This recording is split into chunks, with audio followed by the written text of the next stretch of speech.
नया साल नया अज़्म, अफसरान को तरक्कियां मिलेंगी तेज रफ्तारी से। सिंध हुकूमत का 7 महकमों के अफसरान को अगले ग्रेड में तरक्की देने का फैसला। चीफ सेक्रेटरी ने नया सिलेक्शन बोर्ड इजलास कल तलब कर लिया। जामियात, इत्तलात, स्कूल, समाजी बहबूद, कॉलेज, सेहत और पुलिस के 18-19 ग्रेड के अफसरान अगले ग्रेड में तरक्की पाएंगे। इस हवाले से बात कर लेते हैं। आज़ाद नूरी हमारे साथ मौजूद हैं। आज़ाद, अपडेट कीजिएगा। जी बिल्कुल, नया साल नया अज़म। सिंध की ब्यूरोक्रेसी नए साल में भी मुतरक हो चुकी है और नए साल 2026 में भी अफसरान को तेजी से तरक्कियां देने का फैसला कर लिया गया। इस हवाले से सिंध सरकार ने 7 महकमों के अफसरान को जो 18 और 19 ग्रेड के अफसरान को अगले 19 और 20 ग्रेड में तरक्कियां देने का फैसला कर लिया। इस हवाले से चीफ सेक्रेटरी सिंध सैयद आसिफ हैदर शाह ने नए साल 2026 का पहला सूबाई सिलेक्शन बोर्ड 2 का इजलास जो है कल तलब करे। इजलास कल जुमे के रोज सुबह 9:30 बजे होगा। इजलास में चेयरमैन तरक्की और मनसूबाबंदी board Syed Najam Ahmed Shah, senior member board of revenue Syed Khalid Haider Shah, secretary service general administration व कोऑर्डिनेशन गुलाम अली ब्रह्मानी शिरकत करेंगे। इजलास में एडिशनल चीफ सेक्रेटरी दाखिला, सेक्रेटरी जामियात बोर्ड, सेक्रेटरी इत्तलात, सेक्रेटरी समाजी बहबूद, सेक्रेटरी कॉलेज तालीम, सेक्रेटरी सेहत आईजी सिंध और शिरकत करेंगे। इजलास में जामियात बोर्ड, इत्तलात, स्कूल तालीम, समाजी बहबूद, कॉलेज तालीम, सेहत और दाखिला में अफसरान को अगले ग्रेड में तरक्कियां दी जाएगी। तरक्कियां 18 और 19 ग्रेड के अफसरान को 19 और 20 ग्रेड में दी जाएंगी। इस हवाले से तरक्कियों की मंजूरी कल के इजलास में ली जाएगी। इस हवाले से चीफ सेक्रेटरी सिंध ने कल सुबह 9:30 बजे सुबह सिलेक्शन बोर्ड 2 का इजलास तलब कर लिया है। साल 2026 का शानदार आगाज। पाकिस्तान स्टॉक एक्सचेंज में जबरदस्त तेजी। 100 इंडेक्स में 2604 पॉइंट्स का तारीखी इजाफा। इंडेक्स 1,76,658 की बुलंद तरीन सतह पर पहुंच गया है। नए साल के पहले ही दिन सरमाकारों का एतमाद बहाल हुआ। इसी हवाले से मज़ीद जानते हैं काविश मेमन से। जी काविश, बताइएगा। पाकिस्तान स्टॉक मार्केट ने भी साल 2026 का शानदार वेलकम किया है। 100 इंडेक्स में आज सुबह से ही ज़बरदस्त तेज़ी का रुझान देखा जा रहा है। मजमूई तौर पर अब तक मार्केट में 2600 से ज़ायद पॉइंट्स की तेज़ी देखी जा चुकी है, जिसके बाद 100 इंडेक्स 1,76,000 की सतह अबूर कर चुका है। स्टॉक मार्केट में सरमायाकारों का एतमाद बहाल है। मार्केट में जो इन्वेस्टर हैं वो मुतहरिक नज़र आ रहे हैं। 2025 में जो तसलसल था, माहिरीन कहते हैं कि वो 2026 में भी जारी रहेगा। इसी हवाले से साबिक director Pakistan stock exchange Zafar Modi मेरे साथ मौजूद हैं। ज़फ़र साहब, 2025 में तो चेहरे मुस्कुराते रहे सरमायाकारों के, कैसा देखना है साल 2026 कैसा होगा? 2026 में भी मुस्कुराते रहेंगे क्योंकि कंटिन्यूएशन है। जो लास्ट वीक 2025 का अप एंड डाउन था ना, वो एक छुट्टियां, एक मोमेंटम ना बनना मार्केट का, और फिर फॉरेन फंड्स के एलोंगेटेड छुट्टीज़ होती हैं जो 5-6 जनवरी को ख़त्म होती हैं, तो ये सब एक मार्केट को मिक्स ट्रेंड देता है। और फिर जो अभी यहाँ पर मिडल ईस्ट में मसाइल चल रहे हैं, ईरान, ये भी तो एक मैक्रो लेवल पर बैक ऑफ द माइंड होता है। लेकिन नए जो आया है, और स्पेशली आज का जो दिन है 24-2500 का इंडेक्स बढ़ना एक दिन में, वो ये शो कर रहा है कि विदाउट फॉरेन फंड्स भी हमारे लोकल फंड्स एक्टिव हैं, लोकल इन्वेस्टर्स एक्टिव हैं। और आज आप देखें, सबसे बड़ी बात कि अक्रॉस द बोर्ड बाइंग के ऑर्डर्स हैं। यानी पहले हम कई मरतबा देखते थे एक सेक्टर चल रहा है, 2-3 सेक्टर नहीं चल रहे होते थे। इस दफ़ा तो बैंक्स आप देख लें, फार्मा देख लें, एनर्जी देख लें, आप जो भी स्क्रिप्ट्स हैं वो देखें तो आपको लगता है कि सीमेंट देख लें, तो सब एक साथ चलें। इसका मतलब लोगों का गर्मजोशी से 2026 में आना, और उनको लगता है कि इकोनॉमिक वेलबींग अब इस कैपिटल मार्केट की वजह से पाकिस्तान में बढ़ेगी। मज़ीद नए सरमायाकार भी आएंगे मार्केट में? देखिए, ये सब तो डिपेंड करता है कि रूल्स एंड रेगुलेशंस क्या हैं, और दूसरा ये डिपेंड करता है कि गवर्नमेंट क्या मराद देती है इन्वेस्टर्स को, और बजट कैसे आता है। आज ही आपको एक खुशखबरी है कि ऑयल, पेट्रोल के और डीजल के 10-10 रुपये कम होना, ये अगर बतदरीज कम होता गया तो आपकी इंडस्ट्री चल पड़ेगी, आपका जो एनर्जी का प्रॉब्लम है वो कम होगा, इलेक्ट्रिसिटी सस्ती होगी। ये सब भी तो इंडस्ट्री के लिए ज़रूरी है। ज़फ़र मोदी मौजूद थे, बता रहे थे कि हुकूमत माशी इस्लाहात की पॉलिसी पर गामजन रही तो ये स्टॉक मार्केट के लिए फ़ायदेमंद होगा। और जैसा कि देख रहे हैं कि साल 2025 में पाकिस्तान स्टॉक मार्केट ने तमाम तर अपने रिकॉर्ड्स तोड़े, और साथ ही साथ आज देख रहे हैं साल 2026 का पहला दिन है और मार्केट ने आज भी 2600 से ज़ायद पॉइंट्स इजाफा हुआ, और साथ ही साथ इंडेक्स तारीख में पहली बार 1,76,000 का तारीखी संग मील भी अबूर कर गया।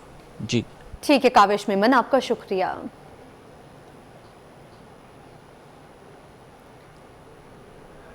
नासुन कैंट स्टेशन के बरक्स सिटी स्टेशन पर टोकन सिस्टम नस्ब ना हो सका। टोकन सिस्टम न होने के बायस रिजर्वेशन ऑफिस में शहरियों की लंबी कतारें लग गईं। बुजुर्ग शहरी का कहना था कि खड़े खड़े थक जाते हैं, लेकिन बैठ गए तो टिकट नहीं खरीद पाएंगे। लाइन में घंटों खड़े रहकर इंतजार करना पड़ता है। मज़ीद तफसीलात जान लेते हैं नुमाइंदा अक्सा शाहिद से। अक्सा, आगाह कीजिएगा। जी बिल्कुल, मैं इस वक्त कराची सिटी स्टेशन के रिजर्वेशन के ऑफिस में मौजूद हूँ और जिस तरीके से कैंट स्टेशन पे हमने देखा कि तरक्याती काम किए गए हैं रिजर्वेशन में या फिर पूरे स्टेशन पे, उस तरीके से सिटी स्टेशन पे अब तक जो वो काम शुरू नहीं किया गया है। सिटी स्टेशन पे अब तक रिजर्वेशन में एक टोकन मशीन जो है वो नफ्स नहीं की गई, इसकी वजह से आप देख सकते हैं कि ये शहरियों की जो वो सूरत हाल है कि बुजुर्ग हो, जवान हो, खातून हो, सब लगे हुए कतार में कि उनकी जो वो बारी आए और वो अपने टिकट का जो वो वसूल करवा सकें। कैंट स्टेशन में जो टिकट का उसूल है वो कुछ इस तरीके से होता है कि शहरी अपना टोकन लेते हैं और अपनी सीट पर बैठ जाते हैं। काउंटर चलते रहते हैं, नंबर स्क्रीन पे आते रहते हैं और अपनी टिकट करवाने जाते रहते हैं, जिसकी वजह से जो स्टाफ है वो भी बहुत अमन की सूरत हाल में टिकट करता है। यहाँ पर आप देख सकते हैं कि आवाज़ें लग रही है, शोर हो रहा है। यहाँ पर हम चलते हैं और बल्कि शहरियों से ही बात कर लेते हैं जो इस वक्त लंबी कतार में लगे हुए हैं। बल्कि वहाँ पर आप देख सकते हैं कि खातून भी लगी हुई है। अस्सलाम वालेकुम सर, ये बताइएगा यहाँ पर अब तक टोकन मशीन नहीं लगी है। हम कैंट स्टेशन में देखते हैं वहाँ पर टोकन मशीन है, आपने अपना टोकन लिया, आप जाके सीट पे बैठ गए। यहाँ पर टोकन मशीन ना होने से आपको क्या नुकसान होता है? नुकसान तो कुछ नहीं, लेन में लगना पड़ता है, बस फर्क वही है। जो टोकन जो भी लेन में लगता है आदमी, इसमें भी लेन सीट पे बैठ जाओ, यहाँ पे खड़ा रहना पड़ता है। अब रात भी खड़ा तो होना पड़ेगा, नहीं नंबर कोई दूसरा आ जाएगा दूसरा आ जाएगा। अगर यहाँ पर टोकन मशीन लग जाए तो बैठ जाएंगे आराम से, बस ये आराम फर्क से पड़ेगा। बैठ जाएंगे, बैंक वाला सिस्टम हो जाएगा। इंतजार करना पड़ेगा। रेलवे इंतजामिया से चाहते हैं कि वो काम कर लें, होना तो चाहिए तरीके पर। जी बिल्कुल, यहाँ पर जो शहरी मौजूद हैं और बुजुर्ग आप देख सकते हैं कि वो उनका ये कहना है कि अगर हम अपनी सीट पर बैठ जाएंगे जाकर तो जो कतार का टाइम है वो निकल जाएगा और टिकट जो है वो बुक हो जाएगा। ये जो सूरत हाल है आप यहाँ पर देख सकते हैं कि शहरी जो है वो यहाँ तक लाइन में लगे हुए हैं। वहाँ से रेलवे इंतजामिया को चाहिए कि के बाद जो वो सिटी स्टेशन पर भी जो वो टोकन मशीन नफ्स करे ताकि शहरी इस तरह लाइन में लगने से बच सकें। जी। सिंध हाई कोर्ट आईनी बेंच के रूबरू घर पर कानून नाफिज करने वाले अहलकारों के छापों और हरासमेंट के खिलाफ दरख्वास्त पर समाअत हुई। अदालत ने SHO मोमिनाबाद और दीगर को नोटिस जारी कर दिया। मज़ीद तफसीलात जानते हैं अपने नुमाइंदे मुमताज़ जमाली से। जी मुमताज़, आगाह कीजिएगा। देखें जी, आज सन हाई कोर्ट कराची में आईनी बेंच के रूबरू जिनकी सरबराही जो हैं मोहम्मद सलीम जैसर कर रहे थे, उनके रूबरू आज हिरासमेंट से मुतल्लिक और घर पर जो है कानून नाफिज करने वाले एहलकारों की चढ़ाई और छापों के खिलाफ दरख्वास्त पर समाअत हुई है। ये दरख्वास्त खातून यास्मीन की जानिब से दायर की गई है, जिसमें उनका मौक़िफ़ है कि आए रोज़ जो हैं वो इलाका पुलिस और दीगर कानून नाफिज करने वाले एहलकार जो हैं वो घरों पर छापे मार रहे हैं, घरों पर चढ़ाई कर रहे हैं। लिहाजा कोई भी क्रिमिनल रिकॉर्ड उनका नहीं है, ना कोई मुकदमा है उनके खिलाफ। अगर कोई कहीं मुकदमा है या कहीं CRO है तो उनको भी जो है सामने लाया जाए। उनका कहना है कि उनका 17 साल सिर्फ एक बेटा है घर पे और कोई नहीं है। लिहाजा उन्होंने अदालत से इस्तदा की है कि कानून नाफिज करने वाले जो इदारे हैं जिसमें IG सिंध, DIG वेस्ट और SHO मोमिनाबाद को नोटिस दिया जाए, उनसे जवाब मांगा जाए और पूछा जाए कि हमारे घरों पर छापे क्यों लगाए जा रहे हैं। अगर कोई क्रिमिनल रिकॉर्ड है तो उनको सामने लाया जाए। लिहाजा अदालत ने आज फरीकेन जिसमें IG सिंध, DIG वेस्ट और SHO मोमिनाबाद उनसे जो है ये नोटिस जारी कर दी हैं और आइंदा समाअत पर इस मुतल्लिक जवाब तलब कर ली है। अदालत ने इस तरह मजीद समाअत है अब वो 9 फरवरी तक मुलतवी कर दी है। जी। हुकूमत की जानिब से नए साल का तोहफा, पेट्रोल 10 रुपये 28 पैसे फी लीटर सस्ता, डीजल 8 रुपये 57 पैसे सस्ता हुआ। पेट्रोल की कीमत 263 रुपये 45 पैसे से कम होकर 253 रुपये 17 पैसे हो गई। डीजल 265 रुपये 65 पैसे से कम होकर 257 रुपये 8 पैसे हो गई। शहरियों ने कीमतों में कमी पर इत्मीनान का इजहार किया। मजीद इस रिपोर्ट पे। साले 9 पर आवाम के लिए तोहफा, हुकूमत की जानिब से बड़ा रिलीफ दे दिया गया। पेट्रोलियम मसनूआत की कीमतों में कमी कर दी गई। पेट्रोल की कीमत में 10 रुपये 28 पैसे फी लीटर कमी की गई है, जिसके बाद पेट्रोल की नई कीमत 253 रुपये 17 पैसे फी लीटर हो गई। पेट्रोलियम मसनूआत की कीमतों में कमी पर आवाम भी मुतमईन दिखाई दिए। कहते हैं 10 रुपये कमी से थोड़ा बहुत ही रिलीफ मिलेगा। हुकूमत को चाहिए नए साल में पेट्रोल मजीद सस्ते किए जाएं। और जिस हिसाब से बढ़ाते हैं उस हिसाब से कम करें तो लोगों को सहूलत हो ना।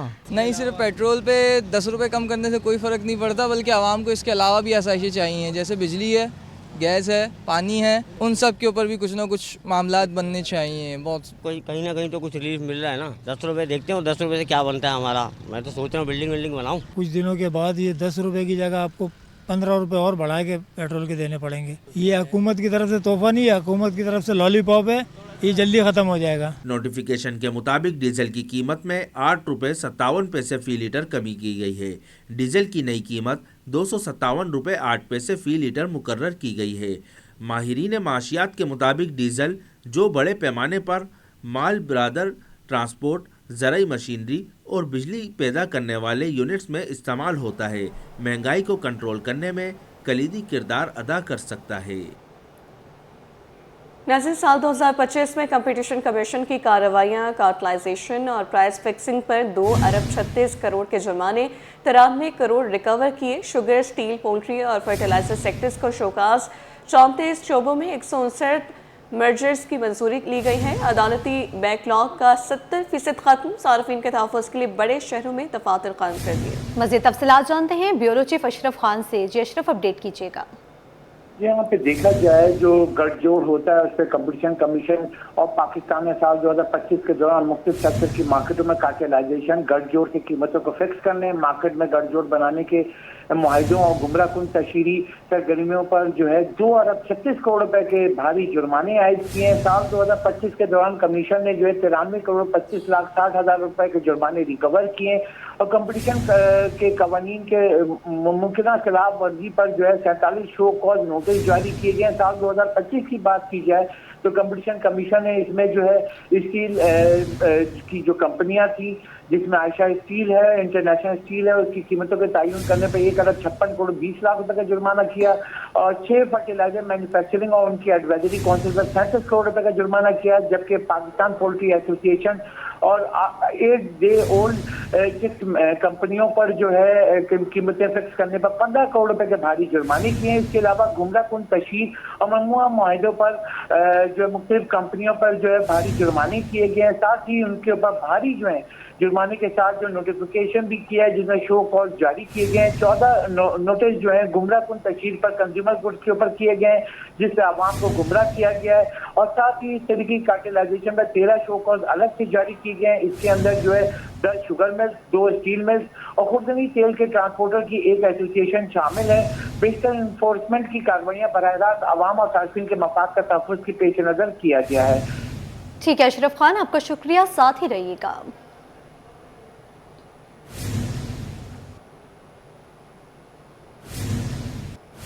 नए साल के पहले रोज सोना और चांदी की कीमतों में मजीद कमी। 1 तोला सोना 2400 रुपए सस्ता होकर 4,54,562 रुपए तक गिर गया। 1 तोला चांदी 83 रुपए कमी से 7,635 रुपए पर आ गई। ब्यूरो चीफ अशरफ खान हमारे साथ ही मौजूद है, इस हवाले से अपडेट कीजिए। 2000 साल के पहले रोज भी सोने और चांदी की कीमत में मजीद कमी हो गई। गुज़िश्ता 3 रोज से देख रहे हैं कि मुसलसल सोने और चांदी की कीमतों में कमी हो रही है। आज भी मार्केट में सोना $24 सस्ता होकर $4,322 फी औंस तक गिर गया। इस कमी की वजह से मुकामी शराफा बाजार में 1 तोला सोना 24 रुपए मजीद सस्ता हो गया और कीमत 4,54,562 रुपए तक गिर गई है। इसके साथ ही 10 ग्राम सोना 2,058 रुपए कमी के बाद 3,79,713 रुपए पर आ गई है। जबकि 1 तोला चांदी की कीमत 83 रुपए कमी के बाद 7,635 रुपए पर आ गई है। सराफा डीलर का कहना है कि आदमी मार्केट में देखा जा रहा है क्योंकि न्यू ईयर की क्लोजिंग है और ज्यादातर न्यूयॉर्क और दीगर मार्केट पे इतनी कारोबार नहीं हो रहा है। जब मार्केट खुलेगी तो जनवरी के पहले हफ्ते में मजीद कमी देखी जा रही है। जी, bureau chief Ashraf Khan update करने के लिए बहुत शुक्रिया।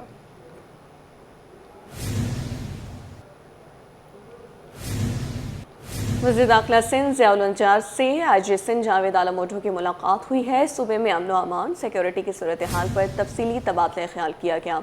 स्ट्रीट क्राइम, मुनज़्ज़म जराइम के खिलाफ ज़ीरो टॉलरेंस पॉलिसी पर इत्तेफाक, कच्चा एरियाज में डाकुओं के खात्मे और रियासती रिट के क़याम का आज़म, जराइम पेशा अनासर को सर उठाने की इजाज़त नहीं दी जाएगी। मज़ीद तफसीलात जानते हैं आजिज़ जमाली से। जी आजिज़, मुलाकात के हवाले से अपडेट कीजिएगा। जी हाँ, देखिए वज़ीर दाखिला सिंध से IG सिंध जावेद आलम ओढो ने मुलाकात की है। IG सिंध का आज पहला दिन है तो लाजमी है कि वो वज़ीर दाखिला सिंध के साथ कनेक्ट होते हैं, उनके अंडर होते हैं। तो इस मुलाकात में जराइम पेशा अनासर के हवाले से बात हुई है, कच्चा एरिया में अमन कायम करने के हवाले से बात हुई है, वजीर दाखिला ने कहा है कि कानून नाफिज करने वाले इदारे मुकम्मल अख्तियारात के साथ कार्रवाइयाँ जारी रखें। जीरो टॉलरेंस पॉलिसी होगी, जराइम के खिलाफ एक मौसर हथियार साबित होगी और उनका कहना है कि अवाम का तहफ़्फ़ुज़, जान और माल का तहफ़्फ़ुज़ और अमन का क़याम हुकूमत सिंध की अवलीन तरजीह है। लिहाजा IG सिंध इन तमाम जो SOPs हैं और सिंध हुकूमत के जो तमाम फैसले हैं उन पे लाजमी अमल करवाए, जिस पे IG सिंध का ये कहना था जावेद आलम उड्डो का कि हुकूमती पॉलिसी को वो फॉलो करेंगे। और वजीर दाखिला को कहा उन्होंने कि आपके विजन के मुताबिक कराची समेत सूबे में जराइम का खात्मा उनकी अवलीन तरजीह होगी। इस इजलास में कच्चा ऑपरेशन के हवाले से तफसीली गुफ्तगू हुई है, कराची में स्ट्रीट क्राइम के हवाले से तफसीली गुफ्तगू हुई है और वजीर दाखिला ने अपनी गाइडलाइन जो है वो IG सिंध को दी है। जी ठीक है, जराइम के खिलाफ जीरो टॉलरेंस पॉलिसी पर इत्तफाक किया गया है। आजिज माली हमें अपडेट करे थे। आजिज, आपका शुक्रिया। उधर Sindh solid waste new Karachi zone की नाकस कारकर्दगी के नतीजे में UC1 sir Syed north Nazimabad town में सफाई सुथराई की सूरत हाल तशवीशनाक हद तक खराब हो गई।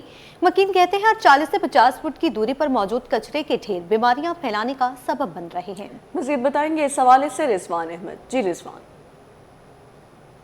हाल का वर्क जो है वो उलट गया है, लेकिन Sindh solid waste management board north Nazimabad की UC1 सर सैयद में सफाई सुथराई का निज़ाम बेहतर नहीं बना सका है। क्या मोहल्ले, क्या गलियां, क्या खेल के मैदान और क्या शाराएं, हर जगह पर 40 से 50 फीट के फासले पर जगह जगह कचरे के अंबार दिखाई दे रहे हैं, जिससे शहरियों की सेहत जो है वो दांव पर लगी हुई है। इस वक्त हमारे साथ मौजूद हैं UC1 सर सैयद के चेयरमैन सैयद शहजाद मजहर। इनसे जान लेते हैं। बहुत शुक्रिया शहजाद साहब, क्या हो रहा है आपके UC में? तो जगह जगह गंदगी और गिलाजत दिखाई दे रही है, काम क्यों नहीं हो रहा? बिल्कुल आप दुरुस्त फरमा रहे हैं। ये न्यू कराची जोन जो है सॉलिड वेस्ट मैनेजमेंट जो है वो खदमात अंजाम देता है, लेकिन यहाँ हमें UC में बैठना दोबर हो जाता है।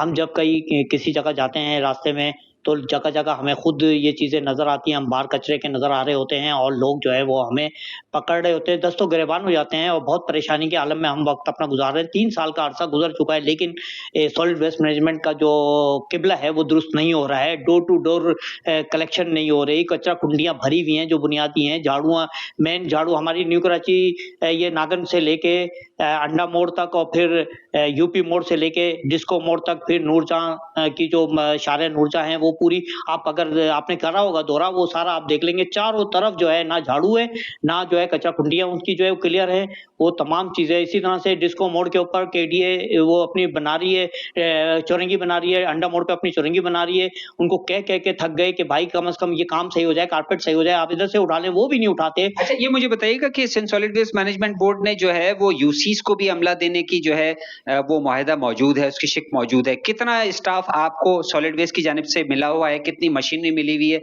और वो अमला कहाँ है?